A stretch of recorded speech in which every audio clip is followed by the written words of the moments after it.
আমি কখনো ভাবিনি জলের শব্দটাই হবে আমার ছেলের শেষ নিঃশ্বাসের প্রতিধ্বনি। আমরা পুলে খেলছিলাম, আমি ডুব দিলাম, আমি যেটা ওকে উপহার দিয়েছিলাম সেই ঘড়িটা ভেসে উঠল, কিন্তু ও আর সেখানে ছিলে না। চিৎকার, মানুষ, মুখ কুলে, আর এক অশেষ হতাশা যা আমাকে সারা জীবন তাড়া করে ফিরবে।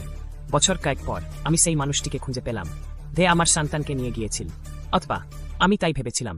একটি ঘর, দেয়ালে ঝুলছে অগণিত শিশুর ছবি, আর তাদের মাঝখানে আমার ছেলের মুখ, তার হাসি যেন সময় সেখানে থেমে গেছে।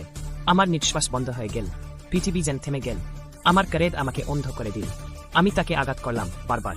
প্রিক্রাইম সিস্টেম বলেছিল আমি তাকে হত্যা করব, আমার ভবিষ্যৎ নাকি ইতিমধ্যেই লেখা। কিন্তু আমি থেমে গেলাম, কারণ যদি আমি গুলি চালাতাম তাহলে ওরা ঠিক প্রমাণিত হতো।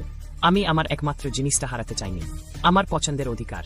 সেদিন আমি আমার সন্তানকে বাঁচাতে পারিনি, কিন্তু নিজেকে বাঁচিয়েছিলাম, কারণ আমি বুঝেছিলাম ভবিষ্যৎ কেউ বলে দিতে পারে না, ভবিষ্যৎ গড়ে ওঠে প্রতিটি সিদ্ধান্তে। আর সেদিন আমি স্বাধীনতাকে বেছে নিয়েছিলাম।